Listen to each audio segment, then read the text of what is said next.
Hello and welcome to Adapter Parish episode 27. This week, we don't have anything new to talk about because you're listening to our 1 year spectacular. This past year has been the most fun I've ever had, and I'm so glad that you're joining us to celebrate. If this is your first time listening, welcome. We sincerely hope you check out some or all of the episodes we talk about here today. Now, briefly before we jump in, let's talk about our next episode. On Tuesday, October 23rd, we're releasing our first ever Halloween episode.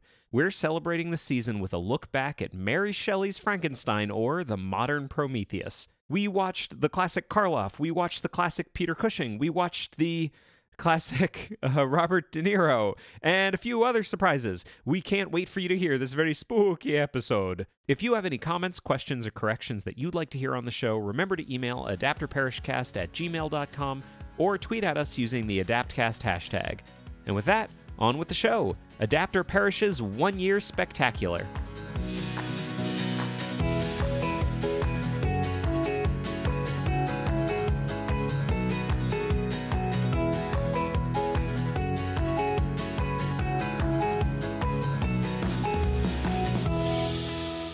Hello and welcome to Adapter Parish, a podcast about adaptation. My name is Jeremy Latour. And I'm Arielle Lipshaw, and we have just learned that after a year of doing this podcast, I am still kicking the table every episode. Yep, all the time. Fantastic. You're good at this. No, this episode is in celebration of all of the things that we have gotten better at and all of the things we may not have gotten better at. That's fair. In doing this show, our little podcast, 1 year in. Yay! Did you think that we would get this far? Yeah. Oh, I did too, actually. I don't know why. Yeah, it's not like we're...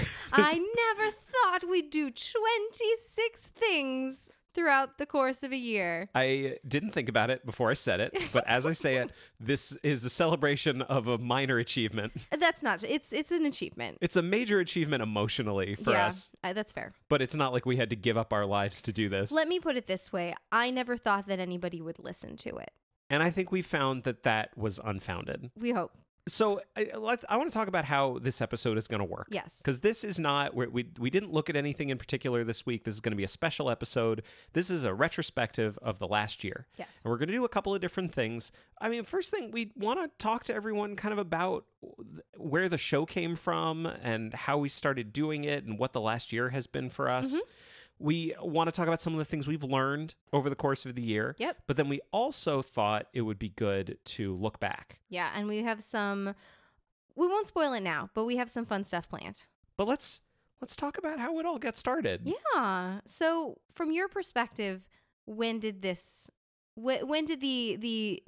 seed of this podcast begin to form in your mind? Well, I can go back a ways and say that I have always wanted to do a podcast. Yes. I love podcasts. I have loved them. What are some of your favorite podcasts, like kind of all time? Well, I have a lot that I listen to regularly. Mm-hmm. And then I have a lot that kind of come in and out. Like I'll unsubscribe and then I'll miss it and then I'll re-download all the episodes. The problem with me and podcasts is that I'm a terrible completist.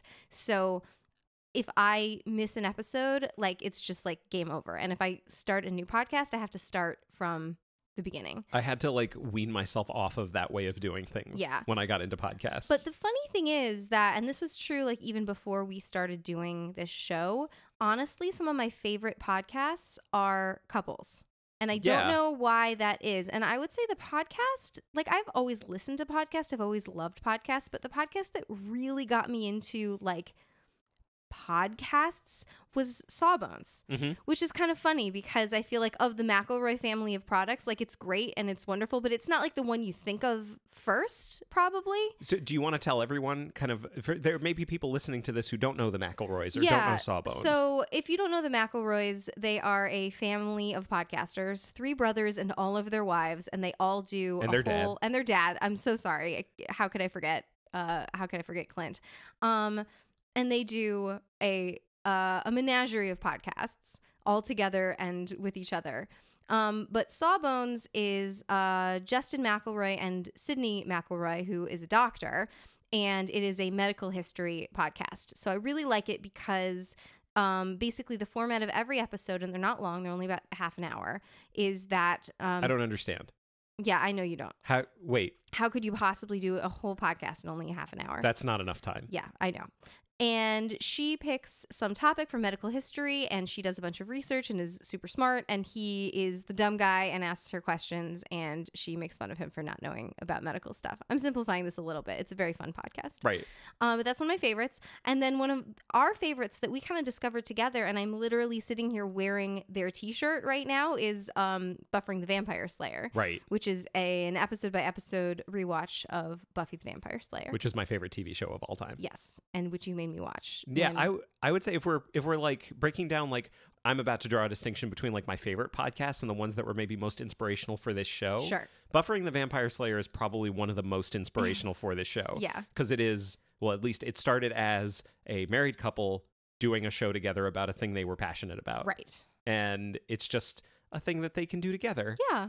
But they have things that they are passionate about that come up in the show. Right. I don't think the show started the way it has ended up. Yeah, I would agree. Well, the other thing too that I relate to in that one is that I forget who it was that was really into the show, and I think it was Jenny that was really into the show. Jenny and was she really made into it. She made Kristen watch it. And that's exactly how I came to Buffy, which is that when we got into a relationship, you were like, no, you have to watch Buffy. If you're going to be in a relationship with me, we have to have this common language. So you made me sit down and watch all of it and all of Angel. Yeah. Yes. But I feel like, no, I think you're right. Like, couples come up a lot. Like, another one that was huge for us for a long time is How Did This Get Made? Yeah. Which isn't just a couple. But it's mostly a couple. It's mostly a couple. And what was the thing? I think you hit on it a while ago as to why so many of our favorite shows are couples. Yeah, because I think the number one reason, in my observation, the number one reason why podcasts fail is scheduling. Right. And if you're a couple, you live together, presumably. And it's much easier to sit down and record a podcast in your house where the two of you live together than it would be if you did not. Yeah, there's so many times when we've said to each other, like, hey, I know we were going to record later today, but how would you feel about doing this instead and then pushing it off to next week? Yeah. And that's super, super easy for us to do. Right. Well, the funny thing is, too, that another podcast that I recently have gotten into that I love is a podcast called I'm Horrified. And it's two women. Each episode brings a topic that she is horrified by that week. And it could be as big as, like, I don't know, genocide, and as small as, like, jelly bands. But the thing is that they're roommates. Right. So even though they're not a couple, they still live together, which I think is funny. So we just talked about a bunch of podcasts that I listen to, but we didn't really talk about the podcasts you listen to. What podcast do you listen to that you want to tell our listeners about? So I've prepared for this a little bit. Okay. Because I knew this would come up because I knew I was going to ask you about it. That's how I knew, because this is my podcast. You did a good job. Thank you. So here's the list. Here are like some of my favorite podcasts of all time. Some have been mentioned, but I wanted to talk for a moment about them. So like I can't talk about my favorite podcast without saying that this is my favorite podcast of all time, The Adventure Zone. Oh, yeah. Like we've already mentioned it. So The Adventure Zone, if you haven't listened to it, fix that and listen to it. It is the brothers playing D&D with their dad, the McElroy brothers.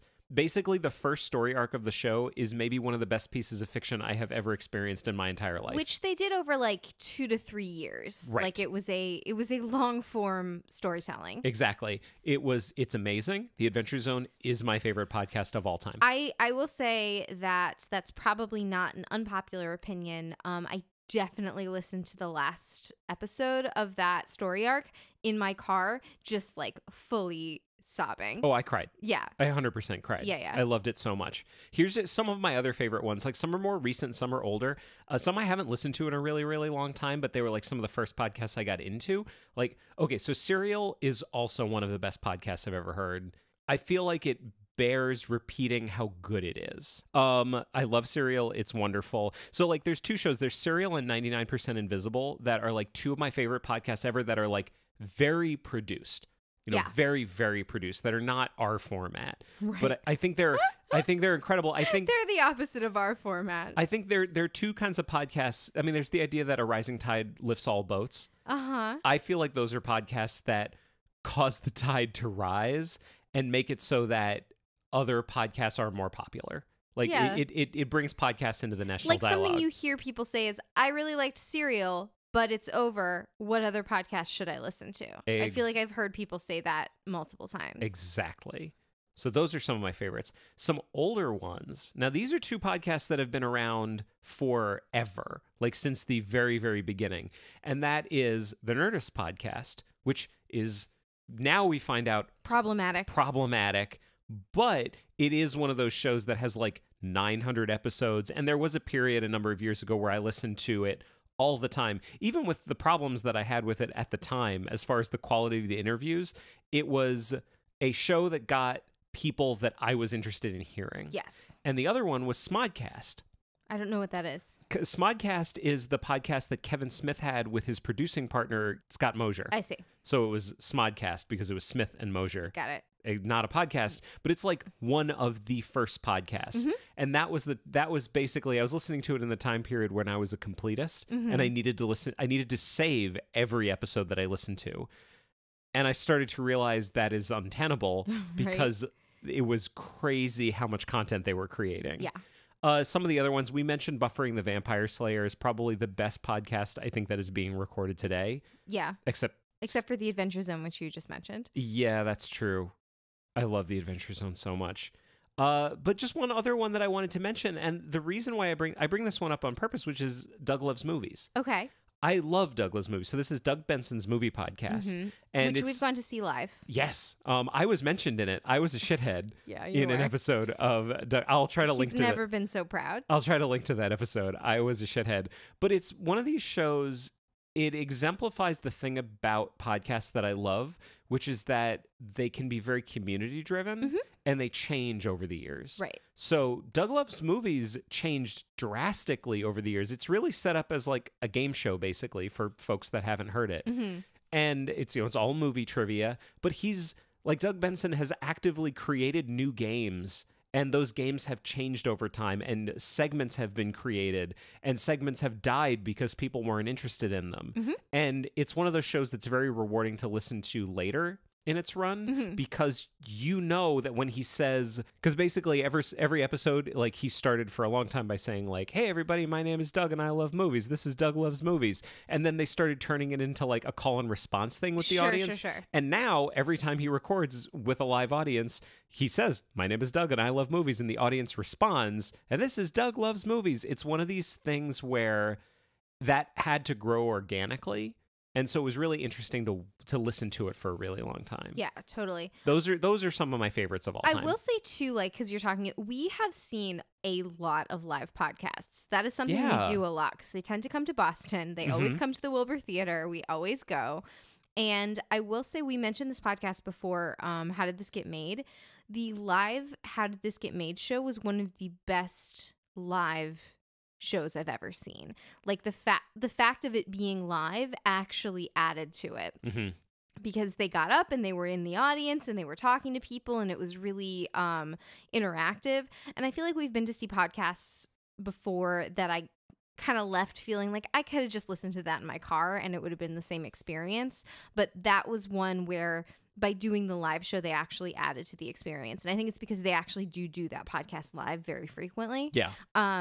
But I just thought I'd mention that, like, there is actually an art to doing a live podcast and making it engaging for the audience. Right. Yeah. There's a huge... Not that that's something we'll ever get the chance to do. I was going to say, a huge part of me wants to say maybe one day we'll do a live one. Impossible. I feel like this show itself is a demonstration of hubris.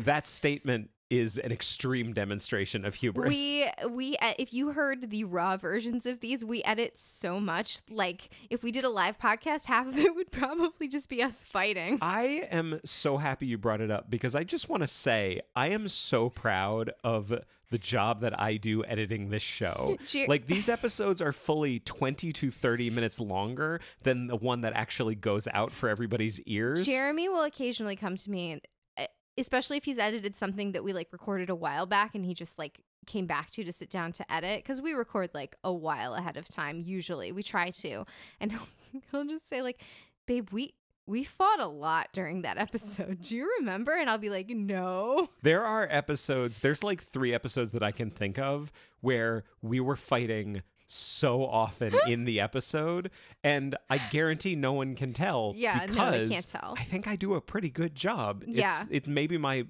it is maybe the most fun that I have working on this show is editing the episodes. Yeah. But anyway, those are some of my favorite podcasts of all time. Yes. So I think I asked you that because I think I would certainly want to know what types of podcasts people listen to, Totally. who make a podcast that I listen to. That makes sense. I always want to know stuff like that. But let me get back to kind of the original question, which was like where this all started. I bring up all these podcasts as just as another way of saying I love podcasts, and I've loved podcasts for years. And I've always, it wasn't one of these things where I always said like, I should just have a podcast. I should have one. It was more like, is this something that I could do? Yeah. Is this something that I'd be able to do? I mean, talking before we started dating. Yeah, of course. And then after we got together, I thought, whoa, maybe it's something that we could do. Yeah. Because I married someone who is smart and funny and knows how to likes stuff and likes talking about the stuff that she likes. So I think the germ for this happened a long time ago. Yeah. In our relationship. And it's something I feel like we'd been talking about for years. Yeah. Just kind of offhand. Yeah, like what makes a good movie? What makes, because you love, well, I think it's more like you love movies and I love books. That's not to say you don't love books, but right. I think I love books more than I love movies, and you love movies more than you love books. Yes. Is that accurate? That's totally accurate. I don't want to mischaracterize this. No, it's totally accurate. And so we would frequently go to see movies that were based on books. And we would have these conversations about whether or not they were good. And if so, why?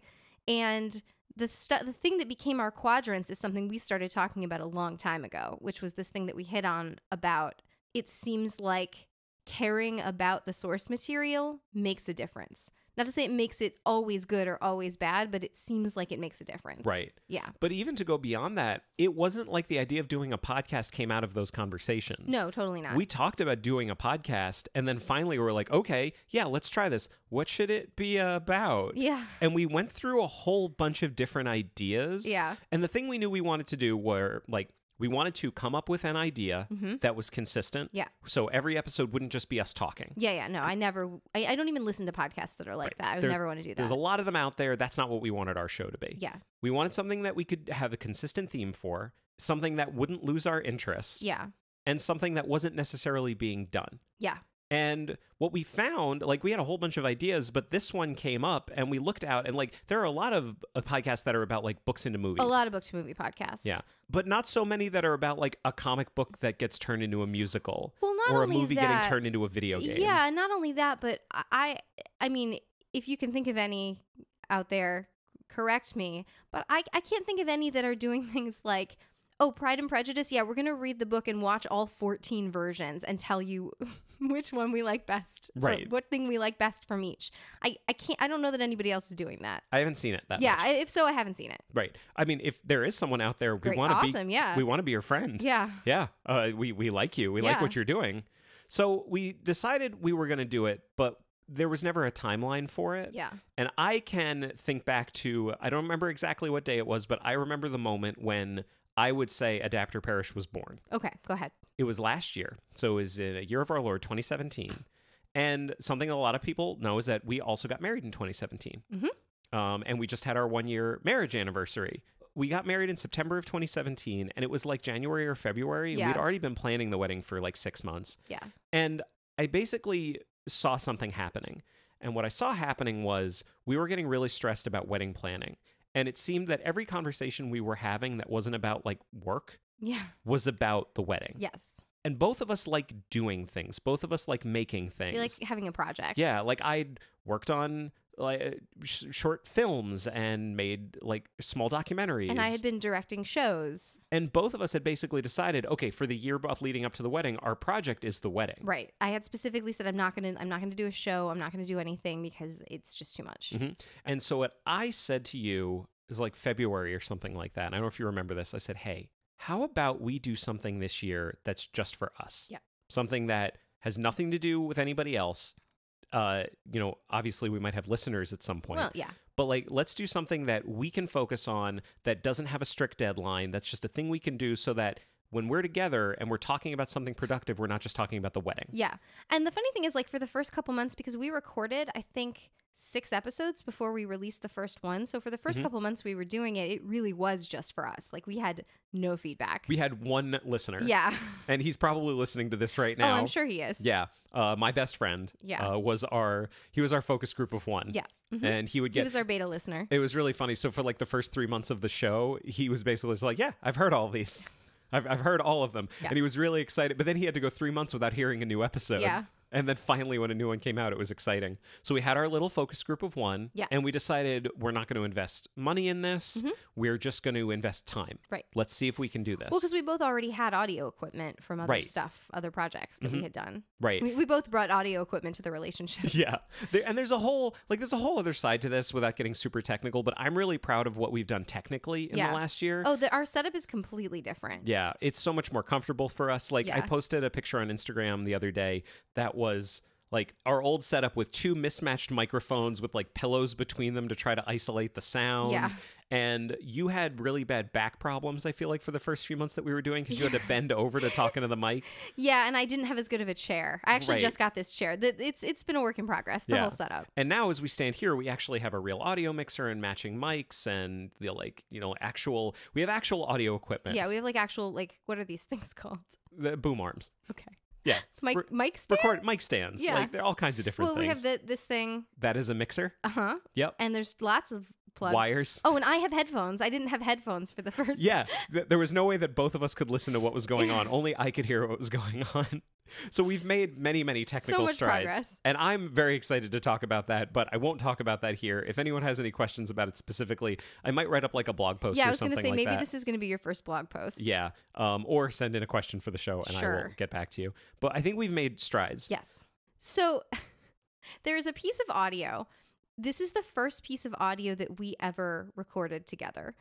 And it wasn't done with a podcast in mind. It was just done because we started having a conversation and Jeremy was like, this is hilarious. Hang on. I'm getting my phone and recording this. And every time I listen to it, I crack up because I think it's so funny. And every person, we would like grab people and our friends and say like, listen to this, we recorded this thing, isn't this funny? And I think this was the thing that made you start thinking like we could expand this concept into a show. Like, and when I listen to this in sort of the rhythms of like our speech patterns and the way we ask each other questions, I can hear our show. Totally. Like now that we have a show. Right. To give some background on this, we were Yeah. doing this big project because we really like projects that involve watching things and Yes. reading things. We were watching like 100 different movies. That you had picked. Almost all. I Yeah. would say like 80-90% of them, and then you picked some as well. Right. And we watched them all in chronological order. The criteria was it had to be something that either you hadn't seen or something I hadn't seen. That the other person really liked. Yes. So we got to Superman, 1970s Christopher Reeve Superman. And I had never seen Superman. You knew nothing about Superman. I knew nothing about Superman. And Superman passed me by. So those who listen to the show might know Superman's my favorite. I love Superman. So we sat down to watch Superman, and as I often do before we watch a movie that you have suggested we watch, I said, is there anything I need to know before we watch this movie? And you said, well, what do you know about Superman? And you said, well, he's from Mars. And I said, hang on, I need my phone because we need to record whatever it is that's about to come out of your mouth. And here is what we have. Okay, so tell You're recording me like I'm a 3-year-old Tell on me one of what- those YouTube videos. Tell me what you know about Superman. Wait, you want me to start from the beginning? Just start from the beginning. Okay. Here's what I know about Superman. Okay. He can fly. Yes. He wears a cape. Yep. His name is Clark Kent, and when he wears glasses, you can't recognize him. Yep. He has a girlfriend named Lois Lane, and she's a reporter. Uh-huh. He changes into his Superman outfit in a phone booth. Yes. And I do know that he can fly, but as I said before, I'm not sure what he does when he's Superman. Okay. I can only assume good deeds. Okay. So where's he from? Mars. Okay. But I know that's not right. He's not from Mars. But I think he's from Earth originally and got sent to a different planet, like in a space capsule. Okay. And you're gonna laugh at me, but I believe the planet's name is Kryptonite. Okay. So I guess it's maybe like, is it an asteroid that he comes from?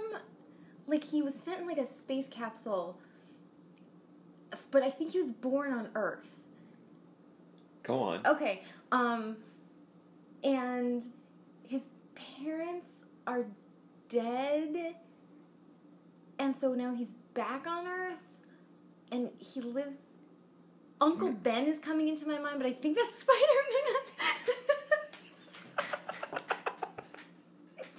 So do you know where he lives? He lives in New York. He lives in Okay. Where does he work? He works at the newspaper. What's the newspaper? The Daily Globe. Okay. Is that right? No. Who's his nemesis? Oh, I don't know. Does he have one? Yeah. Wait. I'm not making this up. I don't know. Okay. Hang on.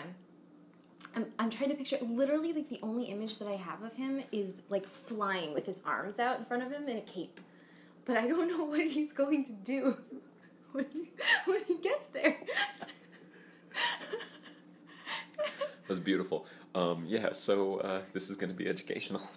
So that's like the early, and it was educational. Yes, it was great. You know so much more about Superman now. So much about Superman. We did like a Sporkle quiz the other day. I got like 28 out of 30 with only a little help from you. You did great. I was and awesome. I'm super proud of you. It's fantastic. But that's kind of like as evidence of where this started and where we ended up now. And I still think there's a lot of stuff that we could do better. However, I think we are so much better now than we were even when this show started. Well, totally, because we had no idea what we were doing. Right. And I think out of recording all of these episodes, like, some definite themes have started to develop. Yeah. Just about the principle of, like, the concept of adaptation. Right. Not to sound too pretentious about it, but, like, I think that's what has been happening, because we kind of keep coming back to the same few things over and over and over again. So you took the trouble to kind of try to distill that into a manifesto or creed, if you will. Right. And we decided... I literally couldn't think of a word for it. And then the other day you were like, principles. And like, okay, good. Done. Yeah. Done. So it's the principles of Adapt or Perish. Yep.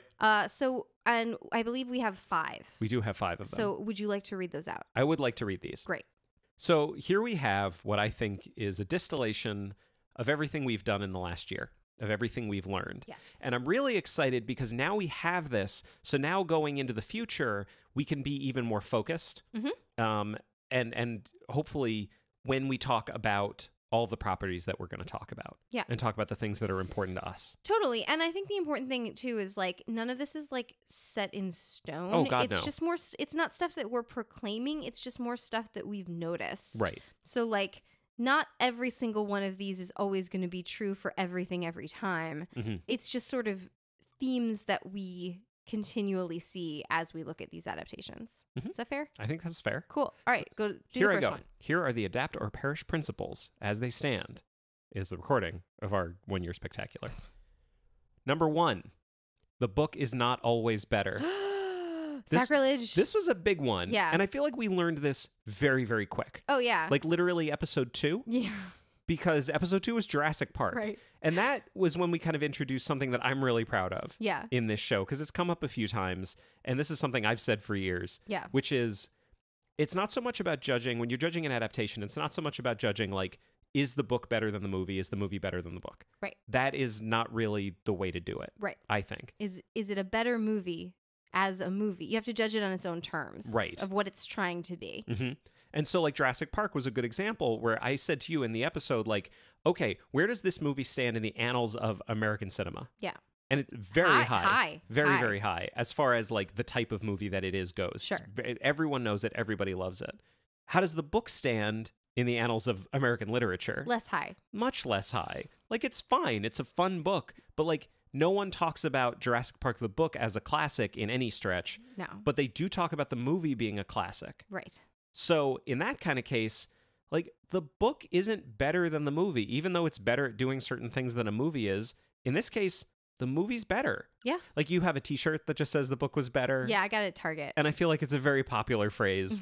But what we found doing this is going into it assuming that the book is automatically better because the book is always better. That's not really productive. Yeah, I think if we made t-shirts for our show, it would say the book is not always better. I think so. Yeah. I think so. if anyone wants to wear one of those, let us Yeah, know. let us know. We might do t-shirts. We'd love to. We just don't know if that'd be worth it. Yeah. Yeah. Number 2, and this goes to our quadrants. Number 2 and number 3 both go to the quadrants. Yeah. Reverence does not guarantee quality. That's right. So what you're talking about there is kind of Hitchhiker's Guide to the Galaxy movie. Yeah. Which is like, they loved it. They clearly loved it, but that still doesn't mean they did a great job. Right. Yeah. They did a fine job. It's fine. But if the quality of the movie equaled their love of the source material, It would be amazing. it'd be the best movie ever made. Right. Because they love it so much. Right. And I feel like it's come up a number of times where we've seen people who clearly like really love the source material and feel the need that they are the ones who need to deliver this adaptation to the screens, TV or film or whatever. Yes. And then they end up doing an okay job. Mhm. It's not a guarantee. Right. At all. And that goes with number 3.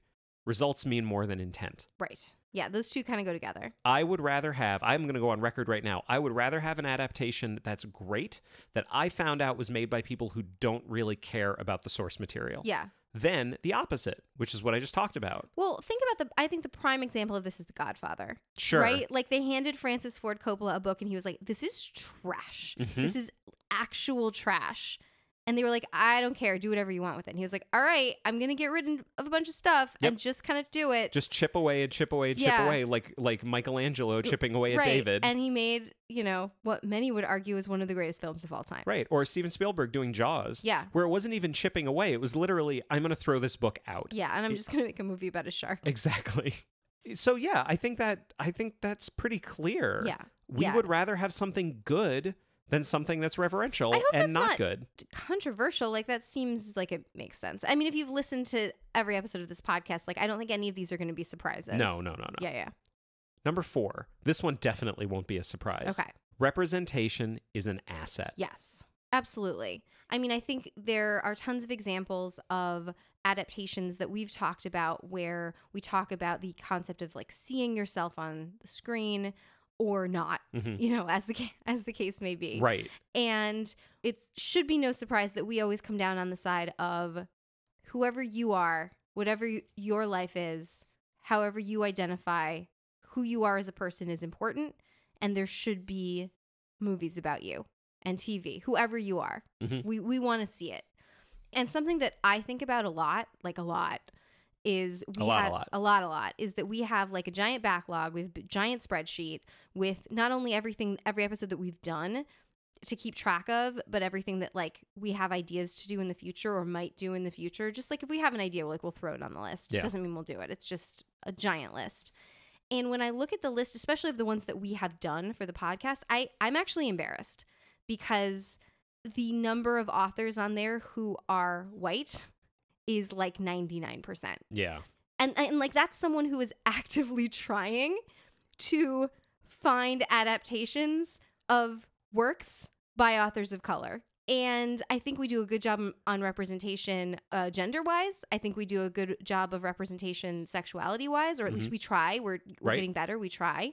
But in terms of people who aren't white, we have a really hard time finding things. Yeah. And I would say this is something I like Google once a week to try to find someone that's come up with some list or something or some movie that I didn't know existed. And like there's stuff on there that's obscure and there's stuff on there that I really want to do at some point, but that is going to be a real hard challenge because it is hard to find stuff that we not only is by an author of color, but that we as two super white people feel comfortable talking about and critiquing and criticizing. A feeling where we can add to the conversation. I mean, I'm just going to give this as an example. I don't think this is a huge secret. We've tried to do The Color Purple. Like, we have tried. It is hard. We both read it. We saw the musical. Yeah, we did our prep. We just can't figure out how to talk about it. Yeah. And I think maybe the answer to that at some point maybe is going to be like a guest, to come in and help us talk about it, because it's just really, really hard.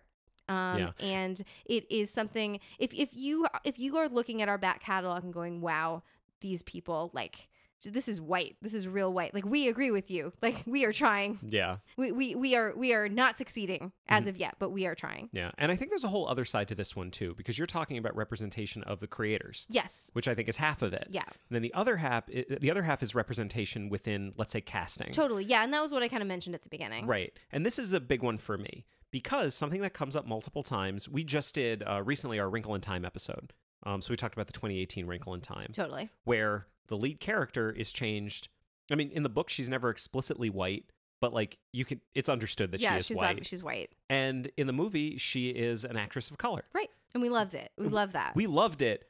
But also, there are people that don't. Yeah. There are people that don't like it when the race is changed of a character that they love. I mentioned Superman before. Yeah. This happens with comic book stuff all the time because a lot of people who love comic books and love sci-fi and stuff like that get really, really up in arms when things change. Yeah. And the best example I can think of for years now was there was a rumor going around that Donald Glover might play Spider-Man. And it wasn't even really a rumor. It was like he said, yeah, it'd be fun. And then everyone blew up. Yeah. Everything like went crazy. And a lot of people were like, yeah, that'd be awesome. And then the other half of people were like, that's awful. Peter Parker is not black. Yeah. And that's not good. It's awful. It's just awful.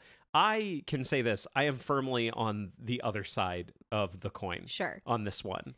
I tweeted the other day, there was a rumor that Michael B. Jordan, they were looking at him to potentially play Superman. Mm-hmm. Superman is my favorite. Yeah. Superman, you know what? It's time. Yeah. It's time. I think Superman is a strong enough character that he can survive not being the same race he has been since day one. Yeah, totally. Well, the other example that I always think of in this theme of like people on the internet being racist, basically. Yeah. Well, when they did the movie of... By the way, listeners, I don't know if you've gone on the internet. Yeah. But it is terrible. It's not good. Don't go. Don't go. Just stay away. Just stay away. The internet is very bad. Read a book. Read a book. So you have never read The Hunger Games. No, I have not. So in The Hunger Games, there is a character whose name is Rue. We're going to fact check that. No, that's right. Yeah. Yeah. Well, I saw the movie. I get Rue. There's Rue and there's Prue, and I get them confused with each other. Oh, God. I don't know. Well, there's her sister, and then there's a little... Anyway, there's a character who in the book is explicitly described as black. They talk about her dark hair and her dark skin and her dark eyes. Like, she is a black character. The author wrote her that way. So then when they came to make the movie, they cast a black child. She's like a 9-year-old child. Yeah. They cast a black actress as this character, and people freaked out. They were so mad. It was like, what is this political correctness? Why did they have to change the race of the character? Like, why can't they just do what the author said? And the author was like, hey, guys, she's black. Like, that it's in the book. Like, if you look at the book and you see how she's described, like, she's black. Yeah.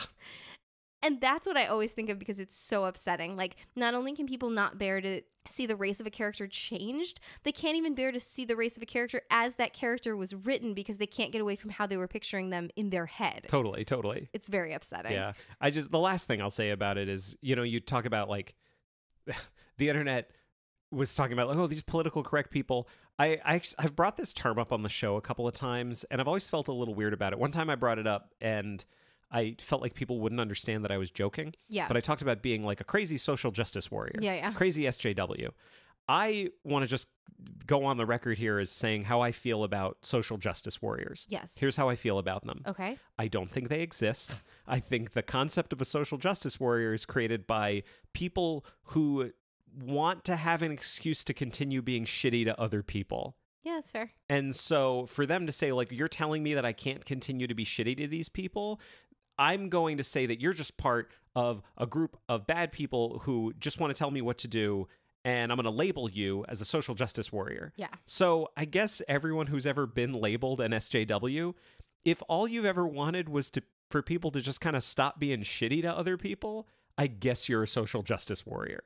That's how I feel about it. But getting back to where, because I'm feeling like you're thinking we've strayed, representation. Sometimes we stray. Representation is an asset. Yes. And then number 5, this is a big one, opinions aren't facts. Yeah, so just ignore everything we just said because it's our opinion. Totally. Something I have tried to do for years, and I fail constantly. But whenever I fail, I'm aware of it, and I try to do better, which is say this. If I thought a movie was bad, maybe I just hated it. Mm-hmm. Maybe I just didn't like it. Yeah. Maybe it's not up to me to just determine whether it was bad or not. Mm-hmm. Would you think that? Do you think that's a good thing to do? I think it is better to say I did not care for it than to say it was bad. Right. We fail. Yes. On this measure. Frequently. But it is something that we believe. Yeah. that our opinions can't be facts, because if our opinions are facts, then everyone else's opinions are facts. And those people are wrong. Right. And you're all listening to an opinion show. Yeah. This is an opinion-based show. We hope our opinions are informed and kind. Yes. That's all I want my opinions to be. That's what we try. We try. Right. Yes. All of these things are things we are striving for and not necessarily succeeding at every moment of every day. So those are the Adapter Parish principles. Just be nice to each other, guys. I'm happy about it. Let's all be nice. So before we move on, because we've got to talk about kind of the year in retrospect. Yeah, like that's the most exciting part. We should get to this. But we have some questions that came in. Listener questions. We do have some listener questions. Okay. Some folks sent in multiple questions. So we're going to switch back and forth and read these and just spend a few minutes answering them. Okay. So Because some of them were for both of us and some of them were for me. Right. Right. So this is from Stacy. Okay. So my follow-up questions. If Ariel has watched season 2 of Anne with an E, this was like episode 3? Oh, no, episode 1. This was our first episode. Yeah, Anne of Green Gables. She talks about how in season 1, what bothered her was the amount of white people that were consistently on screen.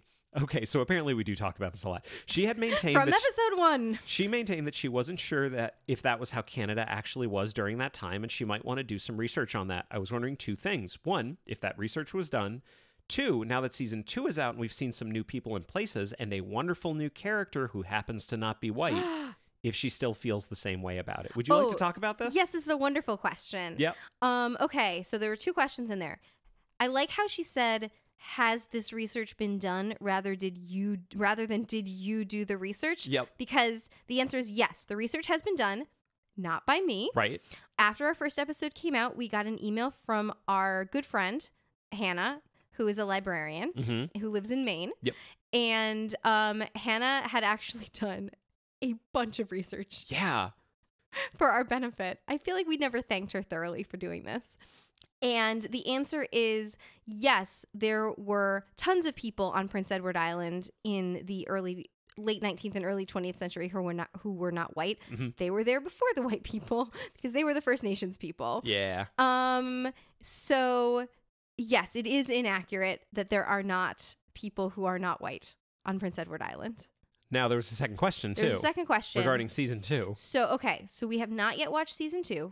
We really want to. We also have not yet watched season 2 of The Handmaid's Tale, which we also really want to. Yeah. So we're thinking about maybe like doing some kind of special episode where we, at some point when we have watched 2 full seasons of television, trying to talk about them because they actually have a lot in common, which is they both took a book and did a whole TV season of the book, and they started and ended, well, Anne with a Need not as much, and then season 2 is they took all of those characters, as I understand it, having not yet watched it, but took all those characters and like continued them on their journeys, but not based entirely on what was written in the book. Right. So I think they have a lot in common. Having not seen either of them, I could not say for sure. So the answer, I guess, to the question is no, have not yet watched it, intend to, and possibly we'll do an episode about it. Forthcoming. Yes. Forthcoming. TBD. Thank you, Stacy. So our next one comes from Laura. We got this as an email. Laura says, so here's a question. Every app I've listened to, and I'm sorry that I haven't gotten to every one of them, that's okay. Yeah, totally okay. Was a book that one or both of you were already attached to for a while, usually from childhood. Have you chosen any works that neither of you had any preconceived opinions about or long held love for, like where both of you are reading and watching it for the first time to see initial reactions? I was thinking maybe a more recent book or movie like Crazy Rich Asians, or maybe even a book movie that's really popular, but neither of you had ever gotten around to reading/seeing. Don't we all have those classic works that seemingly everyone has read, but that we just never did? Well, that was Pride and Prejudice for you. Yeah.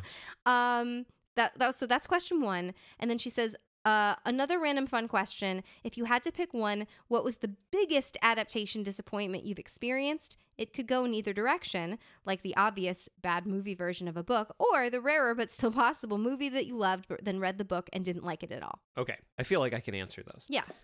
First of all, we acknowledged it briefly. I will say this. We never did this show expecting that everyone would listen to every single episode. Yeah. So for those of you listening who have skipped episodes, you're officially off the hook. But go back and listen to them. You should. I mean, I will say we didn't expect everyone to listen to all of them. That's right.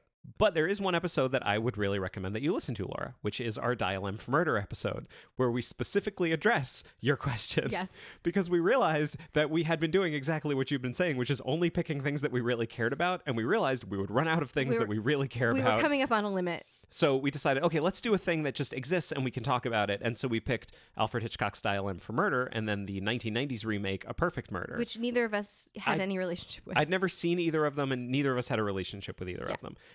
Super fun episode. It was a ton of fun for us to record. I think it came out really well. I would recommend listening to that one because it directly, if your question is what happens when they talk about something they don't both already love, that is the answer to your question. There it is. Also, regarding Crazy Rich Asians, we appreciate all suggestions, and everything goes into that spreadsheet that you talked about before. Well, and also that is, I was literally just talking about works by authors of color getting major adaptations, so I think we kind of need to do it. Exactly. Now, the biggest adaptation disappointment we've experienced. I know what my answer to this is, and I don't know what yours is going to be. But mine actually isn't one we've done for the show. Oh. Because it's kind of loose. It's not a strict adaptation of something. Okay. But it is the saddest I have ever been walking out of a movie. Okay. Okay. So last year, or the year before, can't remember. I've burned it from my memory. There was a movie that came out called Batman vs. Superman. Oh, no. Dawn of Justice. And I say loosely based because there's some great comics, like there's the comic The Dark Knight Returns by Frank Miller. A lot of this movie was taken from that. There's like a big showdown between Batman and Superman fighting each other. And there's like pieces being taken from all manner of different stories. It's a real kind of hodgepodge of comic book lore. It is the saddest I've ever been leaving a movie theater. I was so depressed that it could so fundamentally misunderstand these characters. It is maybe... I hated it. And based on my understanding, this is not a unique point of view. No, I think a lot of people feel this way. I think a lot of people think it's really badass and pretty fun. Mm-hmm. I think it is abysmal. My feelings for it are abysmal. It's not bad. I just hated it. Mm-hmm. It was literally a thing where the story itself was not specifically taken from anything, but even sitting there in the theater, I'm looking at it going, okay, that just happened is from this book, and that's from this book, and that's from this book, and everything that's being assembled in front of me is just making me so damn sad. Mm-hmm. So that is my answer for that one. Yeah. Do you have one? Well, I think I'm going to leave it to a future episode because I just want to kind of like tease something a little bit, which is that, so like if your favorite fictional character is Superman, mine is Sherlock Holmes. Right. We have an episode coming up that we talk about something where I had a similar reaction about a character that I loved on that equal level. Mm-hmm. And I don't want to spoil which adaptation of Sherlock Holmes that was. Right. But we have a major Sherlock Holmes We have episode a coming up. Laura, major Sherlock Holmes episode coming up. listen to that episode and you will hear Ariel's answer to this question. Yeah, I would. Yes, let's leave it at that. Moving on, we now have a question from Will, who sent in this question on Twitter. Will writes, "What's your vote for most interesting and or favorite adaptation decision you've come across?" Well, we're not going to answer that question because we're going to answer that in a little bit. Yeah. It's a real good question, but the second half of this episode is all about answering that very question. Indeed. Among others. But you're going to get your question answered. You absolutely will. Just keep listening. Okay. And our last question comes from Instagram. Lauren sent in this question. Mm-hmm. How did Ariel wind up on Jeopardy? Oh, boy. So this is a big one. Yeah. And it's super weird. We didn't talk about this when we were talking about the retrospective, but like this was big for our show. Yeah. Can I just say one thing about it? Yes. That I love? I had never, before your episode of Jeopardy, heard Alex Trebek say the word podcast. I came to find out later he had said it. There was like a category on it. Right. Yeah. But I had never myself heard the word podcast come out of Alex Trebek's mouth. Yes. And the fact that the very first time it ever came out of his mouth was referring to our podcast. I believe you said my podcast, but never mind. When I've said that in the past? Yeah. I was saying our on purpose. I was there in the audience when it happened, and I think I pooped a little. I think that happened. Oh, was that smell? Yes, that's what that was. Great. Okay. I told you it was Trebek, but it wasn't. But anyway, moving on. Was it a bucket list item? Did you test on a whim? And then a couple others. What's been the most impactful experience to come out of the podcast for both of you? Also, which bow tie did you pick out? Okay. I'm going to come back to that third question because that needs a little explanation. Right. Do you want to just give a quick little background on Jeopardy? Yeah, Which is probably how guess. a lot of our listeners found out about the show. I'm embarrassed, but yes, I will. Cast your minds back. No, so I guess the best way to answer this question would be that when I was 6 years old, I received a paper plate award at the swim team banquet that said most likely to appear on Jeopardy. You didn't get to talk about that on the show. No, that was one of my fun facts, but they didn't choose that one because I didn't win. If I had won, maybe that would have been like the second or third day. You got second place. Yeah, it was pretty good. No, so yeah, I guess. You got second place, and Final Jeopardy was a question about an adaptation that we had talked about doing. Yeah, it's fair. I would say definitely closer to a bucket list item than a whim, but I don't think So for those of you that don't know, the way that you get on Jeopardy is you take a test online. They offer it, I think, once or twice a year. And then if you do well, they may contact you to come in for an in-person audition. So they happen to be having auditions here in Boston. And some people travel like far for these, but ours was right here. I went in the afternoon.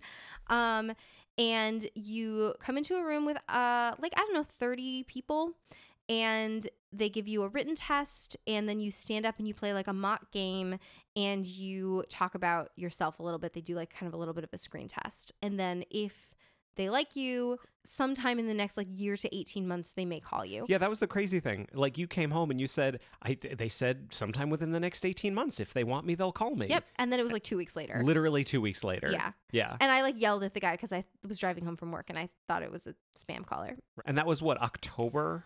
Yeah, like October, November, and then we went out in January. Yeah. Yeah. So it all happened very fast. I think it was the third time I think I had taken the online test, maybe the second or third. Right. Like, fun fact that maybe people don't know, Jeopardy was not my first game show. Okay. Which is good. Again, this is like a little bit embarrassing, but if you are interested, I was on an episode of a game show network show called The Chase. It is on, I think, either Hulu or Netflix. Is your episode still on Netflix? I think so. Because then your brother was on the show. Yeah. My brother's, I think, is also on there. So fun fact, I won more money on that show than I did on Jeopardy. On the Chase. Go look for The Chase and look for Ariel Lipshaw. But no one's ever heard of The Chase, so it's kind of fun now to be able to say I was on Jeopardy and people know what that is. Or is. James Lipshaw. Yeah. I'll throw him out there for a second. Great. I'm sure he's happy to hear that. Yep. Okay, so that, yes. And that was definitely a bucket list item. Definitely all kind of passed in a major haze. But the cool thing is that because we had already started this podcast, like if I'd gone on 6 months before, we wouldn't have had a podcast to talk about. And we definitely have had lots of people contacting us saying like, I saw you on Jeopardy. Yeah. I'm interested in your podcast. Mm-hmm. Which is really cool and awesome. And if you are here because you saw me on Jeopardy and kept listening, like, we would love to hear from you. Like, that's really cool and very interesting and fascinating and like humbling and all those words. Yep. So moving on, what's been the most impactful experience to come out of the podcast for both of you? Well, for me, there's two things. And I don't think I'm taking yours by saying this. Okay. But you got talked about on Buffering the Vampire Slayer. This is true. They talked about you. The reason was, for folks that follow our Instagram, you're wearing a Buffering the Vampire Slayer shirt right now. I'm wearing it right now. You were also wearing another one on Jeopardy underneath your button-up and vest. Yes. You looked super cute. That's true. And you like sent it into them. And then on a recent episode, like Kristen and Joanna Robinson were talking about it. And like Joanna Robinson said you looked cute. She did. On Jeopardy. You know who else said I looked cute? Who's that? A lot of people on Twitter. Right, exactly. That made me really happy. It was great. So like the Jeopardy thing was pretty awesome. Yeah. And getting talked about on other podcasts was pretty awesome. I love you. You're great. Thanks. But my real answer to the question is the most impactful thing has been the response that we've gotten. Totally. Like literally, Lauren, you writing us this question is the most impactful thing that has happened to me. Yeah. Because I'm really, really passionate about making things. I really like making things. I really like making something and getting better at it. I really like knowing that the thing I'm making is personal and also is something that can be shared with someone else. Yeah. And that response is the most important thing to me. So your question is the answer to your own question. Yeah, I mean, honestly, so Lauren is someone I think that found us from Jeopardy. Yes. Because Lauren has written us a couple of times. And the answer to her question is the first email that she sent us because I freaked out because I was like, someone listens to our show who We don't know. we don't know. We set up different milestones when we first Yeah. started. Like our first milestone will be having a listener, and then our next milestone is having a listener who we don't know. Yeah. Yeah. So yeah, I think for two different reasons, Lauren has kind of answered her own question. And so to follow that up, she also sent us a present. And so the reason that she's asking about a bow tie is that she sent us a gift certificate so I could buy myself a bow tie. And I promise, at some point take a picture. But the bow tie that I selected is it is sort of a Kelly green with a pink floral pattern on it, sort of a large print floral pattern. It's very nice. And at some point I will take a picture. Thank you, Lauren. You're amazing. You're an awesome listener. You are our super fan. Yeah, totally. And for anyone listening that goes, oh, that's why they did this, so they would send in presents. No. Totally fine. Don't send Totally us fine. anything. It's fine. If you want to do anything for us, do simply what we always request, which is tell a friend if you think they'd be interested in the show. Or write a review. Those are both great things to do. Awesome. We love both of those It costs things. you nothing. And that comes to the end of our listener Q&A section. Okay. The moment you've all been waiting for. We hope. We got to look back at this year. Yeah, let's do it. And we decided that the way we're going to do this is we're going to do actually 4 separate top 10 lists. Yeah. Sorry, 3 top 10 lists and 1 bottom 10 list. That one might be kind of fun. We basically wanted to look and say, like, what was the best stuff we saw this year? So these are the lists we're about to give you right now. Okay. We have our top 10 cast. So these are the best cast roles across all of the adaptations that we watched. Also, and I will say this for all of these lists that we're going to do, if we talk about one and say it's really good and you haven't listened to that episode, listen to it. Please. Please listen to it. Feel free. And watch the thing that we talked about because it is very good. Or bad, as the case may be. Well, that brings us to our next top 10, bottom 10 choices. We thought we would do like worst cast and worst writing, but then we thought, no, it's all about decisions. Right. It's all about choices. And these were the choices that we thought were the worst out of all the ones that we watched. Then we have top 10 individual moments. These might be a line or a scene, something like that. Something that the filmmakers or whatever the creators chose to do. And then finally, top 10 adaptations. Will, I told you we were going to answer your question, and you're going to hear that when we get to top 10 adaptations. And then you have a little surprise for everyone kind of in the middle there, don't you? Yes. Okay, we'll get to that in a little bit. The last thing I want to say is how we're actually going to do this, because we didn't just prepare these. We're not just going to read through them. We kind of made this a little more competitive. We gamified it. We're doing a draft. So what we did in the month leading up to this episode, we started prepping. And we made really big lists of all the things that we thought could be contenders for each of these top 10s. And then separately, over the last few days, we pulled our favorites out. And what we're going to do is we're going to go through one by one, back and forth, picking our top 5 from that list. But because we're doing it as a draft, if I pick one and it was on your top 5, you don't get to pick that right. one anymore. Right. But that's good because that means it really deserved to be on the list. Right. So that's how we're going to do it. I've already randomized everything, so I will be starting, and then we'll be alternating from there. Okay. And we hope this is good. And we'll talk for a minute about each one of these right here. I'm going to uncap my pen here so I can, if you say something, cross it off. Okay. All right. So this first one is top 10 cast. So obviously, because this is a draft, we're going from top pick to number 10. So less suspense, but more fighting, maybe? I'm hoping. Yeah, it'll be great. I'm just very interested to know if my number 1 is something that you also picked. Okay. So this is who I felt represents the best casting decision out of every single thing we watched all year.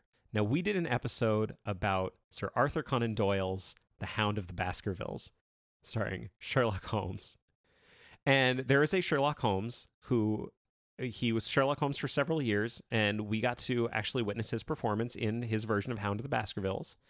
And I literally think he is the best example that you could possibly pick of casting an established character.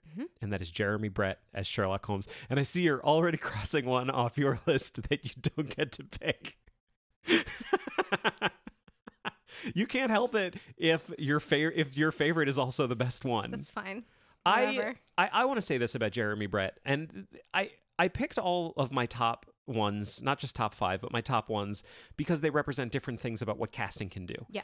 And I feel like you could put someone up on screen who brings something completely unexpected to the proceedings, something that no one who knows the source material would have expected. You could also go in the opposite direction and do something where that is so note perfect from the source material that it's really, really satisfying. Yep. But I think the thing about Jeremy Brett that's so great is that He does both. absolutely. Yeah. Like, he brings everything he needs to be an accurate Sherlock Holmes, but imbues the character with such life and such unexpected moments that it's one of the most satisfying things I've ever watched. Is Totally. him playing the character. Totally. So, did I take your number 1? No, you didn't, because Oh. I knew that he would be your number 1. Oh, So, and also mine were not really in any particular order. okay. So, who is your next pick? My next pick Mhm. is a duo Oh, from a film that was adapted from another film. okay. I'm crossing one off my list. My top pick is Robin Williams and Nathan Lane from The Birdcage. Fantastic. Now I have to go down my list a little bit when we go on. Fantastic. See how it feels. What do you have to say about these two? I guess I would say that what they were able to do from a film adapted from another film Mhm. was take two caricatures and make them people. Yeah.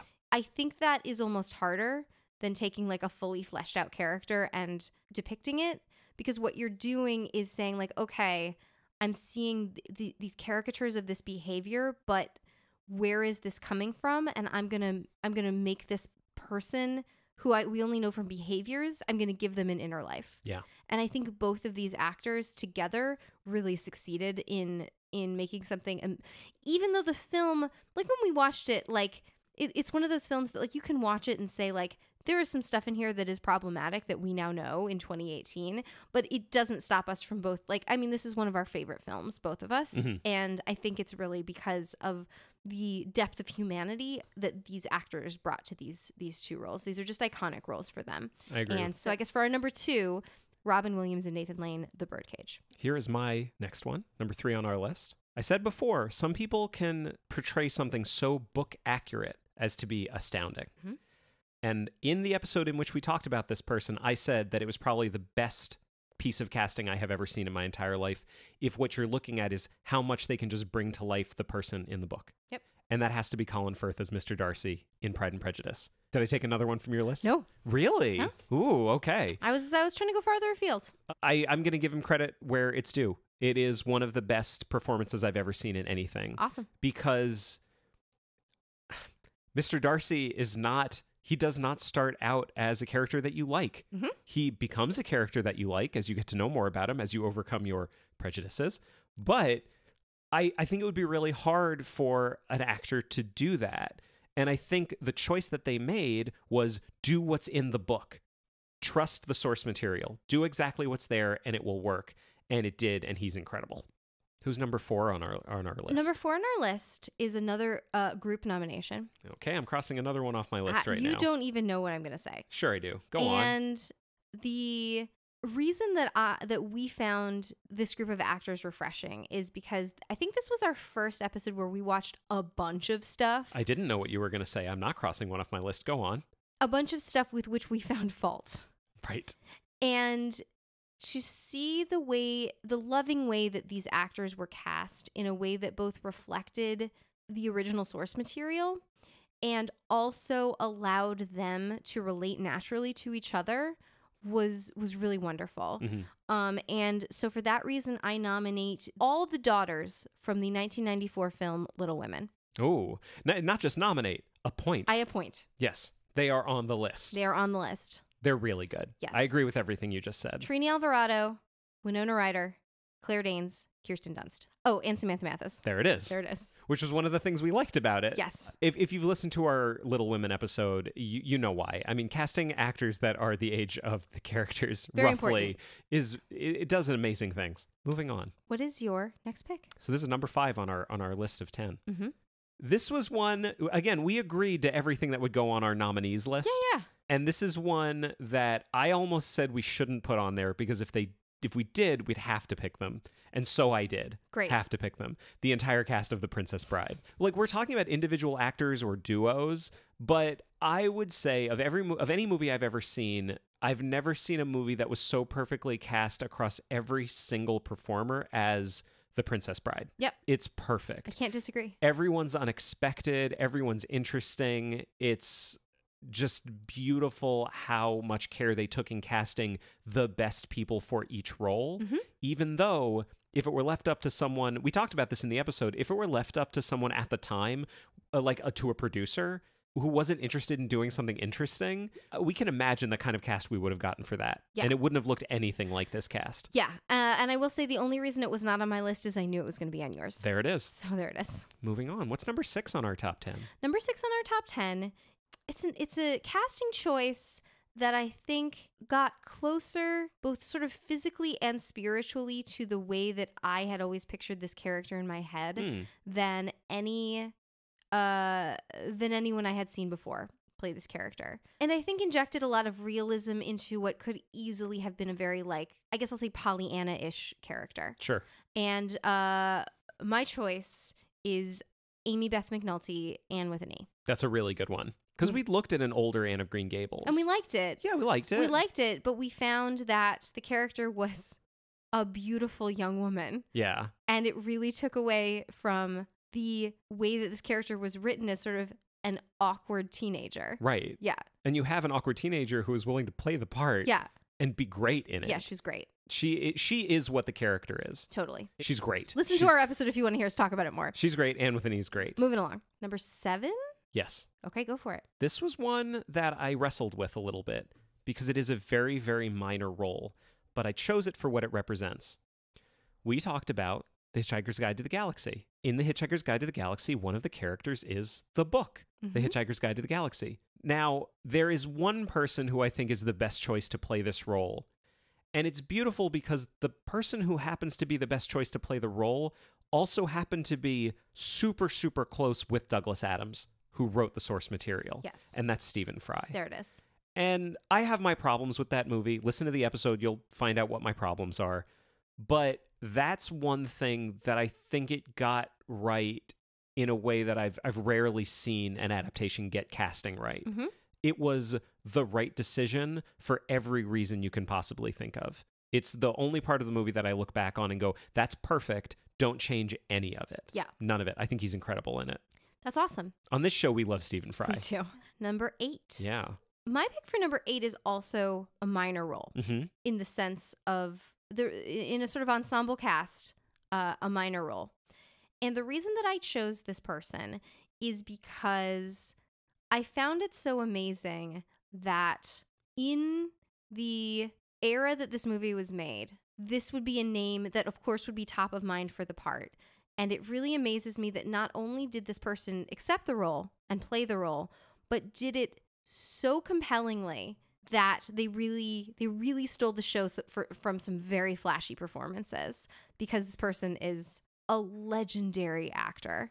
And for number 8 on our list, I have chosen Ingrid Bergman in 1974's Murder on the Orient Express, playing the Swedish lady Greta Olsen. She's in that episode. Like I think what I said specifically was her scene, like her big scene, was my favorite moment out of all 4 adaptations we watched for that episode.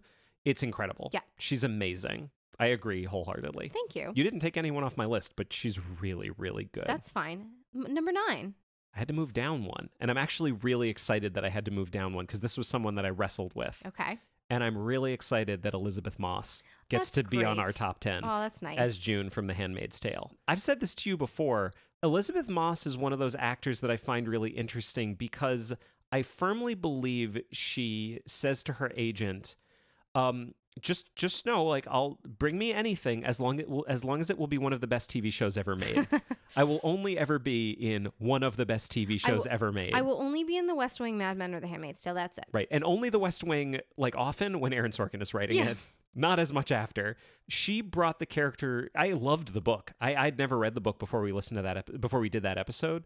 I loved the book. She brought the character to life in a way that I did not foresee. I thought she was so good in it. Yeah. She's just great. You want to round out this top 10? Yeah, and this is a hard choice because I have a couple people on here that are truly wonderful. Everyone we nominated was great. And, it's an honor just to be nominated, of course. But this is a performance that I think it seems like I have heard talk that it wasn't as best as it could be. Yeah. And I really disagree because I think that for what this was trying to portray, for the emotions that it wanted to make you feel, I think was a huge success. And did not have a lot of screen time, actually. But a truly jaw-dropping performance. And that is The Shark in Jaws. Okay. Wait a second. You're putting Bruce the Shark on our top 10? Yes. For real? Yes. I just want to say who I had like ready to go. I had Michael Caine as Ebenezer Scrooge. I also had him. I had Gene Wilder as Willy Wonka. I had Susan Sarandon as Marmee in Little Women. They're not on our top 10 because you put Bruce the Shark on our top 10. That's correct. But I can't argue with it because these are the rules Yeah. that I've just made up. Yeah. I guess Bruce the Shark is on there. Goodness. Okay. Was there anyone super quick that you want to mention who you had ready to go? Honorable mention? Yeah. Yeah, I will mention a couple. I had Cate Blanchett as Carol. Oh, she's real good. In Carol. Mm-hmm. I had Michael Caine as Scrooge as well. And I also had another person from Handmaid's Tale. I had Samira Wiley Oh, she's so good. as Moira. So good. But the shark beat them. I mean, hey, this is it. Now, before we move on to our next top 10, in this case, a bottom 10, I will say we are going to publish all of this on our website. Oh, yeah, totally. And not just what we actually ended up with, but all of the nominees as well. Okay. Because we think it'd be fun. But this is where we come down to. So this brings us to our bottom 10. Sorry. Yes. So 5 each, but a bottom 10. So this brings us to our bottom 10 choices made within movies. Great. Now you get to start this one. So I'm very interested to find out what we have here. Great. And we will refer for extended conversations about each one. We will refer you to those individual episodes. Yeah, I think the conversations we have right now, you may be like, I don't know what they're talking about, but I guarantee every single one of these we talked about at length in the episode. Absolutely. So feel free to re-download. So you'd like to start? Yes, I would. Go for it. My number one pick for the worst choice of anything that we watched or saw, the subtle pedophilia of The Little Prince, the musical. There goes one of my top 5. It was horrifying. It was horrifying. They could have made a movie in which every adult character did not seem to have impure intentions. I was going to say toward a small child. Predatory tendencies. And they chose not to make that film. Nope. They made a different film. They made the movie we're talking about right now. We did not like it. Please listen to the episode if you want to hear us talk about it at length. Oh, God. There's need no more be said. Well, speaking of at length, that brings me to the first pick on mine. We did an episode about J.R.R. Tolkien's The Hobbit. They made The Hobbit 3 movies. They took one book that was shorter than each individual book in the Lord of the Rings series and turned that one shorter book into 3 4-hour movies. 10-hour movies. My God, what a terrible choice. I just crossed that off my list too. Oh my God, it was terrible. It was terrible. It was terrible. Listen to that episode for all of my feelings on it. I hate that decision. Please. Number 3 on our list. Well, number 3 is kind of in direct contrast to a casting choice that I really liked and put on our list for the first list. Go on. We did, which is that we watched, I think, 3 versions of Little Women where all the children were played by adults. And in many cases, it was creepy. Yep. And I hated it. Because, wait, are you telling me when you have an adult play a child, it maybe doesn't do what you want it to do? It was very strange. Yeah. And so I am placing on the list in the number 3 slot, casting adults as children in any Little Women pre-1994. Yeah, terrible choice. Terrible choice. Like when you literally have an adult woman in a classroom full of actual children 32 acting like those children, it makes the person look stunted and it's bad. We hated it. Listen to that episode for our opinions. We hated it. All right. Here is my next one. And I feel like mine are very big. Here's a big one That's for all me. right. Go This ahead. is number 4 on our list. Failing to turn the producers back into a movie. So here's the quick version. The Producers was a movie in the 60s. Then they turned it into a wonderful musical in the early 2000s and then turned it back into a movie in 2005. I love The Producers, the original movie. I love the musical. I cannot stand the remake because they took so much care turning the original movie into a Broadway show, but they took almost no care turning it back into a movie. It is totally uncinematic. I have so many problems with it, even though there's good stuff in it. Listen to the episode for all of my opinions on that. Awesome. So I have a couple funny ones and a more serious one. And I think I'm going to go with the serious one. Okay. To start. We watched a movie based on a book that we liked, in which none of the characters ever really spoke to each other. Okay. And this was increasingly problematic because it played on some racial stereotypes that were probably not what the director intended. And so I'm going to put on the list in my bottom 5 choices the complete lack of dialogue in the Joy Luck Club. Because it's just all replaced by like inner monologue, voiceover that didn't need to be, and a lot of very, very silent women. And that didn't sit well with me. Nope. And I'm going to cross that off my list. That brings us to number 6. Oh, this is a fun one. This is a bad one. In 2005, Tim Burton made Charlie and the Chocolate Factory, and they made all manner of terrible decisions, including giving Willy Wonka a backstory. Are you crossing one off your list? Well, I wrote down Johnny Depp as Willy Wonka. Yeah. But I think it's all one thing. It's all one thing. They not only gave him a backstory, they cast Johnny Depp. It is, as I said in our episode, the worst performance I think Johnny Depp has ever given in a Tim Burton movie, maybe in any movie he's ever been in. It is just all manner of questionable decisions that do not help the movie at all. That is my choice. What was that? What number was that? That was 6. 6. Okay, so number 7. I am going to, this is sort of a series of poor choices that, taken all together, reflected the filmmaker's entire misunderstanding of the era in which this movie was set. But I think it can be summed up in 4 words. Pigs in the house. And I just crossed one off my list. 2005, Pride and Prejudice. I'm not going to say any more about it. It made me angry. Well, they basically ignored everything about the world in which the book took place. And yet set it in that world. Right. And Yes. so essentially missed the point. Yes. And listen to that episode to hear us talk about how much they missed the point of ignoring proper etiquette in the world of Pride and Prejudice. Including Pigs in the House. Next on the list, number 8. I can't believe I only have 2 left.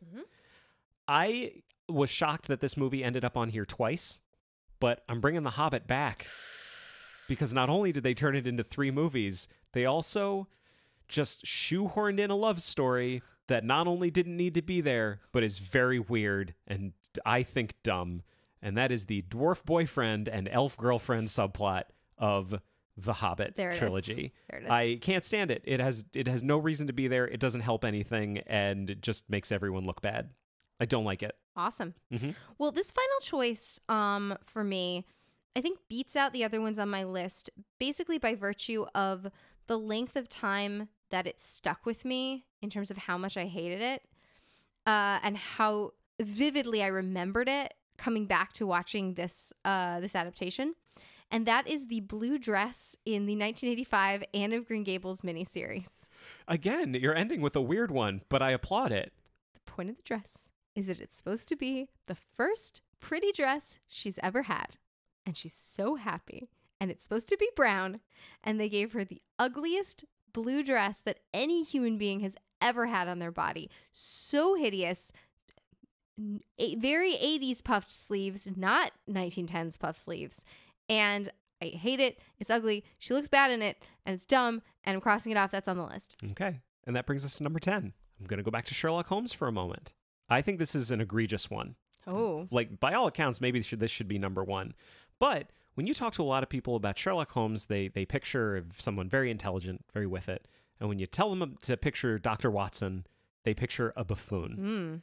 And it really seems like that all stems from 1939's The Hound of the Baskervilles, starring Basil Rathbone and Nigel Bruce as Dr. Watson, in which they make Dr. Watson a buffoon, and that seemed to not be able to be shaken for decades. Literal decades. So many versions of Sherlock Holmes we've watched that have a stupid Watson And it was just a terrible choice that kind of ruined the character for a really long time. So for ruining Dr. Watson's legacy, you give it to the Hound of the Baskervilles. I really do. I think that's fair.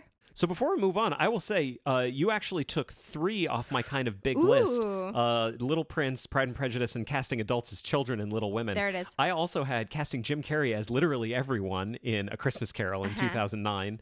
And the fact that so many American actors ended up in Hitchhiker's Guide to the Galaxy and didn't know how to say the lines the way they should be. Interesting. I also had one from the Jim Carrey Christmas Carol, which was Scrooge shrinking to the size of a mouse and going on a chase through the streets of London. Incredible Shrinking Scrooge? Yes. You thought that was a bad choice? No, it was a terrible choice. I'll never understand you. I also have the ending of Handmaid's Tale, the movie, in which June stabs the commander to death. Oh, Action June. Action June. Yeah. And I also have the Tom and Jerry Willy Wonka. That was that was a bad choice. It was a bad choice. Bad choice. But now let's get to some good ones. Hooray! Now we have top 10 moments. These are happenings, scenes, things that occur in all of the adaptations we watched. Yes. And moments, if you will. Moments. I will start us off. Please do. I had to pick as my first one the one that affected me emotionally the most out of anything. And you're immediately crossing something off. What is my number 1? Tomorrow There'll Be More of Us. This destroyed me. This destroyed me. If you haven't listened to our Wrinkle in Time episode, please listen to it. And if you haven't seen the movie, please watch it because we loved it. Adapter Parish loves Ava DuVernay's A Wrinkle in Time. Tomorrow There'll Be More of Us is a reference. It's one thing we love referencing another thing we love. It destroyed me emotionally. Listen to our episode on that to hear more. That's my number 1. Well, I guess if we're going with things that destroyed us emotionally, I'm going to bump something off the list. Oh. And up the list. Up the list. Up the list. Okay. I'm sorry, I said off. Yeah. Up the list. Again, mine are really in no particular order. Mm-hmm. And this is an example of something where an adapter saw something throwaway. He's crossing something off. I'm crossing off my next one. Something throwaway and turned it into an enormous emotional revelation, and that is the song Ring of Keys from Fun Home. Yep. It destroys me emotionally every time I hear it. Can't even watch it. Went to see it live. Died many times. It was amazing. And like the most amazing thing about it, I think, is that it's sung by a child. Yeah. In every production, like it's a child Mm-hmm. who always performs it amazingly. And it need no more be said. Ring of Keys. It's so good. It was number 2 on my list. That's good. So now I've got to go my next one. This goes back to something I was saying before about like doing something from a book so perfectly. And it also does something which is it really brings a character to life. So when you're going to introduce a character who people know from a book, you have to make them feel like a real person. They have to do things that you don't expect and speak in a way that you don't necessarily expect. And there is a scene in The Hound of the Baskervilles starring Jeremy Brett that I'm just calling the hotel scene. Yeah. I am going to try to link to it. If you haven't watched his Hound of the Baskervilles, I recommend it. I think I talked about it in our Hound of the Baskervilles episode. I've gone back and watched this scene so many times, and it's just a scene of him deducing and talking to other characters, deducing, but you see every single thing you need to know about this character. You see how he behaves, what he sees, how intelligent he is, what he thinks of Watson. It is just an impeccable performance. And I would say it's probably the best thing I've seen Jeremy Brett do yet. Totally. And like sidebar, not nearly as important, but if you're into ASMR, it gives Jeremy wicked ASMR. So many tingles. Yeah. It's great. I love that scene. That's number 3 on our list. Yeah. What's number 4? When we watched this adaptation, there was this sudden moment when a character turned to the screen. He's crossing something off. Go on. And unexpectedly, because this was not from the book, said something that I found so profound. And in that instant, taught me something so important about myself that I probably say this once a week from then on. And that is Kenneth Branagh as Hercule Poirot saying the following line. I am of an age where I know what I like and what I do not like. What I like, I enjoy enormously. What I do not like, I cannot abide. Listen to our episode on Murder on the Orient Express. I started to cry. You learned something about yourself. It was beautiful. That was beautiful. Moving on. Okay, next. Now, you've referenced this moment a little bit in one of your previous picks, but this is one where I think the filmmakers looked at the source material and they said, okay, we want to improve on this. We want to do something very, very different than this did. And that is in Jaws.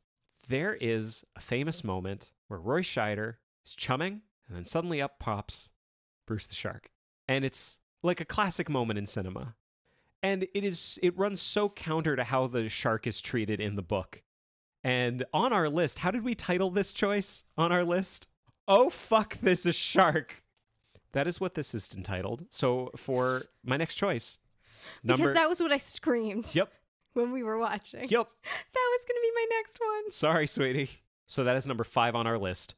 Oh, fuck, there's a shark from Jaws. All right. This list has everything to do with the shark. Go on. Very good. All right. Screws me up. Okay. So I'm going to return to a property that I've actually mentioned a couple times, both for good and ill. Mm-hmm. I think I actually do have an Anne of Green Gables one in every, yeah, I do. Oh, good. In every list. But there's a moment in Anne with an E. This is actually another example of when they did something totally different from the book. The dialogue is totally different from the book, but the emotion captures exactly what this character is thinking and feeling. And there's a moment in Anne with an E when Anne is trying to run away, and Matthew goes and finds her, and she's in a train station trying to get on a train, and she starts to kind of cause a scene, and someone comes up to her and says like, "Oh, is this man bothering you, little lady?" And she's like, "Yes, he is, and I'll tell you why." And Matthew turns to this man and says, "No, it's all right. She's my daughter." And Anne's face just crumples into tears, and she goes and runs to him and gives him the biggest hug. And on the couch watching this alone, my face crumpled into tears because it's just the most pure, raw, emotional moment that is just not in the book. Like, it doesn't happen, but it's true to the character. Yeah. And so She's My Daughter is my pick for, what is that, number 6? Yes, that is number 6. For number 6. That brings us to number 7. This line was spoken by someone who I already gave an award to for being cast perfectly. And it is from the 1995 BBC adaptation of Pride and Prejudice, in which Mr. Darcy says the line, "You must allow me to tell you how ardently I admire and love you." Now, here's the thing. I am nowhere near as good an actor as Colin Firth is. Correct. It is one of the best line readings I have ever seen in anything, performed by one of the best cast actors I have ever seen in anything. So really, where could you go wrong? It is the moment. I would have loved to be a fly on the wall when they shot it that day. It is an incredible moment, and he delivers the line absolutely perfectly, and I think a million other lesser actors would have delivered something just fine. And it was perfect. That's great. Number 8. Again, a moment from an interpretation of Hercule Poirot. This time by a different actor. Okay. Only, truly, I feel like we have a lot of really good reasons for some of these other ones. This just brought me so much joy. If it's the one I think you're thinking of, it brought me a lot of joy as well. And it's literally just penguin-like Albert Finney in the train corridor suddenly is struck with inspiration and shouts, "I want a word with the maid!" And the only word for it can be waddles away quickly down the Speeds corridor. down as fast as his little round body will carry him. It's just joyful. It's just joyful. There's nothing. I'm not even going so far as to say it's the perfect interpretation of the character of Poirot. I just loved it so much. It's so wonderful. It made me love the character. Yes. It made me love the character of Poirot. Yes. I didn't pick it, but I'll tell you what, I'm happy it's on the list. It's on the list. That brings us to number 9. I am super happy you picked Ring of Keys, because that means number 9 gets to be on the list. Awesome. And that is In the Handmaid's Tale, the Hulu show. There's a moment, and for those who have watched the first season of the show, there is the moment where June says one word in voiceover, and that word is fuck. It comes at the end of an episode. It's basically, I don't want to spoil what happens, but basically something unexpected to her happens. Yes. And this is coming down from her feeling very positive. She's feeling great, yeah. She's feeling fantastic. And it does so many beautiful things in the show. We talk about it in the episode, but it really makes you understand the situation that these characters are in and how precarious it can be. It is just beautiful. Yeah. I love that moment. Yeah. I love it. That's awesome. Number 10. Number 10. Round us out. This might be a little controversial. I actually think this is the only one we kind of forgot to mention in the episode. So I'm going to go into 2 seconds more detail. Okay. There's a moment at the end of the movie, Fried Green Tomatoes. Okay. Where Evelyn comes to her friend Mrs. Threadgood's room Mhm. and finds that her friend is not there, and they're taking everything down, all of her stuff, all of her possessions. She's got like stuff up on the walls. They're taking it down, and she's freaking out, and she thinks her friend is dead. And She is not. she's not. Spoiler. But the nurse that she has a relationship with comes in and is trying to calm her down. And she says, Evelyn, why are you so upset? This is what she wanted. And Kathy Bates just looks at her with this amazing expression on her face and goes, what? To be dead? And of course, she's not dead. She's gone home. That was what she wanted. She Right. wanted to leave the nursing home and go back to her house. But it just sums up the sort of like frustration and am I the only one here that understands anything? And why are all you people crazy? And again, just sort of brought me joy. It not even necessarily as related to the character or her journey, but it just brought me so much joy. It was so funny. I watched it like 4 times. Mhm. And that was why it kind of came up above some of the other things I had on my list as well, because I found it so joyful. Yeah. There's a couple that didn't make it onto the list. The USS Indianapolis speech from Jaws. I had that one. There's a scene in Willy Wonka and the Chocolate Factory where it just shows kind of Gene Wilder talking to the Oompa Loompas, and as an employer, if you listen to the episode, you'll remember me talking about it Yeah. in the TV scene. But there were some good ones on our list. Yeah. I had Not Empty Now from the end of Little Women. Yep. I had The Winona Ryder Winona one. Ryder, of course. Yeah, And I had Downtown from The Little Prince. it's really good. It's very good. These are all episodes that people should listen to if they Yes. haven't. This is really just a plug for all of our previous episodes. Now, before we move on to our last top 10, you had some stuff you wanted to talk about. I do. So one thing that we've wondered, looking back on this year, How much time have we spent doing this podcast? which we were happy to do. This Which we is were fun happy to for do. us. Well, the funny thing is we've gotten a lot of reviews that like talk about how well researched this podcast is, and our immediate response is always like, not really. Like, we do a minimum of research. But if you kind of take into account the amount of time that we have to spend on every episode, like including reading the book, Yeah. it's a lot. So I just thought I'd break this down by the numbers really quick. So what specific numbers do you have? So I have here, I have the number of pages that we've read, and I have the number of minutes that we've viewed.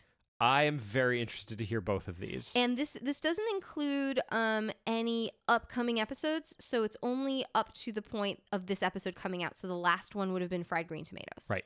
Okay. All right. And by the way, the pages I took from Goodreads, Mhm. number of pages, and the minutes I think I took from Wikipedia. Okay. I'm not going to say drum roll, please, because it'll mess everything up. Nope. Actually, let me ask you, Yeah. what would be your guess? Over under. How many pages do you think we've read for this show? Price is Right rules, right? What is that? As close without going over? Yes. Yes. Okay, 1. I'm not Okay, playing. I'm not that's- playing against anybody. That's not within the spirit. I'm gonna say 3,000. You are not close. Oh, You are not close. We have read for this podcast 6,608 pages that's a lot of pages. of book. Oh my god. And the longest tome Yeah. that we have read for this podcast at 449 pages, Mm-hmm. Little Women. That one took me a long time to get through. Yeah. So there's that. Mm-hmm. Now minutes. Oof. I'm going to ask you again. I won't say minutes because I broke it down to hours as Yeah. well. So do you want to guess as like a number of hours? I'm gonna guess 100 hours. That's actually pretty close. Yeah. We have watched 7,073 minutes of content, which is about 120 hours. Wow. Yeah. That's a lot. Which is a lot. The longest for any given property. So Mhm. like if we watched, a bunch of movies, I added them together, is not The Hobbit. It's not The Hobbit. It's not. Well, when it just felt like The it Hobbit. just felt like The Hobbit, but it's actually The Handmaid's Tale. Oh, okay, yeah, Because it's it's a whole TV yeah. series. Actually, Anne with an E is Adam Green Gables is second because it was, again, a whole TV series. The Hobbit, if we're just looking at things that were just movies, The Hobbit is actually second to Hound of the Baskervilles. Wow. Okay. Well, that we makes watched sense. a bunch of Hound of the Yeah, we did. Baskervilles. Yeah. But The Hobbit, that's pretty impressive actually for only 3 movies because The Hound of the Baskervilles, I think we watched 6. Yeah. So very impressive. Mhm. So that's Adapt or Perish by the numbers. That's insane. I am very excited to find out what it is next year Yeah. because we have some very big episodes coming up that have Mhm. required a lot of prep. Yeah. That Cool. we've done already. That brings us to our last list, The final countdown. the top 10 adaptations that we have looked at. I'm very interested to see if we end up stealing them from each other, and you get to go first. And this, as I said before, this was going to answer Will's question, because What's your favorite? my favorite is my first one. It is my favorite adaptation we have watched, but you get to go. All right. I'm going to do this. I would have to say, I guess one thing that we've learned in doing this podcast for a year is that if before doing this podcast, you had asked me what my favorite adaptation was, and today you asked me, I think my answer is the same. Really? 1995, Pride and Prejudice. It's a really good one, and I just had to cross one off my list. Fantastic. It's beautiful. It's wonderful. Listen to our episode to find out everything. I am fine with that being number one on our list. There it is. It wasn't my number one, but I'm happy with it being number one on our top 10. But I think we're about to hear what your number one was. So I want to go back for a second. I want to go back to Will's original question, which was, what's your vote for most interesting and or favorite adaptation decision you've come across? This is both. Oh. This is both my favorite decision and I think the most interesting one that we've come across. I think I know what you're going to say. It was 2015's The Little Prince. It is not what I thought you were going to say. If you've listened to this episode, you know how I feel about this. I think what they did with this movie was brilliant in terms of the basic fundamental structural choices that they made for how they were going to adapt a very, very short book into a feature-length movie. In that episode, we talked about how it can be done badly, but then we got to talk about the 2015 version that is, I think, just wonderful and a fascinating example of how inventive you can be when you're adapting a work from one thing into another. Amazing. Number 3. So there are a couple things on here that I'm like weighing against each other, but I think there are two that have almost perfect casting. Mm-hmm. But I'm going to kind of lean in favor of the rewatchability factor. Okay. Something that you could just watch over and over again and never get tired of it. And for number 3, I'm going to say The Princess Bride. Ooh, yeah. It's real good. Yep. Mm-hmm. It's not on your list? It's not on my list. Wow. I looked at mine and I there was something about the Princess Bride adaptation as an adaptation that was missing for me to be on my top 5. Mm-hmm. But geez, oh heck, golly, I love it. I love that one so much. I think you're giving these more thought than I'm giving them. That doesn't matter. Go for it. All right, number 4. Number 4 on this list is something that has brought up many times.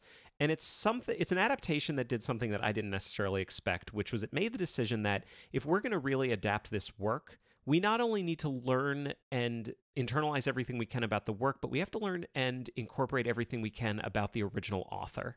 And I see that you're crossing one off your list. And that was 1994's Little Women. Yep. And yep. It is... If this ended up being our number 1, I'd be fine with that. It was close. It was incredible. Yeah. I loved this movie in a way I wasn't prepared for. And we're really fortunate that we get to live right near Concord and got to go to Orchard House to like learn more about this when we did that episode. It staggers me just how much care they took when they were creating that movie. I think it's incredible. Awesome. So that was number 4. Mm-hmm. Number 5. I think that there are a few, again, like this is really hard. And again, this is like winnowed down. This is like the winners of winners of winners. Yep. So everything that I'm looking at here could easily have been number 1. Mm-hmm. But I don't think we could, in good conscience, put this any lower than number 5 on our list, just based on how much we both responded to it. And that is 2018's A Wrinkle in Time. And I just crossed another one off my list. Awesome. This is great because every time you cross one off my list, that's another one I get to bump up. That's right. I talked at length in our Wrinkle in Time episode. This movie affected me emotionally more than I ever would have expected. I love it. I'm so happy that it's on this list. Awesome. And I knew we were going to both pick it. Moving on to the next one. Now I get to bump up a fun one. Okay. This is good for me. Number 6, 1993's Jurassic Park. There it is. You know, we looked at so many different ones, and I wanted a couple on the list that really show the thing we talked about in the quadrants, which was reverence of the source material doesn't necessarily mean that you're automatically going to get a good adaptation. Totally. And the opposite is true. I don't think they looked at the book and said, we need to do this. This is what we need to do. They took something and they made it special. They made an amazing movie out of a fine book. And I think that is, again, this goes back to the thing that I was originally saying, which is I want to know how each thing succeeds on its own merits. And this is the example I always bring up to people when I'm talking about it. I think Jurassic Park is more important as a movie than it ever was as a book. And that is my pick. Wow. Wow. Mhm. All right. Well, I guess I've got 2 on this list Yep. that were things that I was surprised at how much I liked, Mm-hmm. both for very different reasons. Yeah.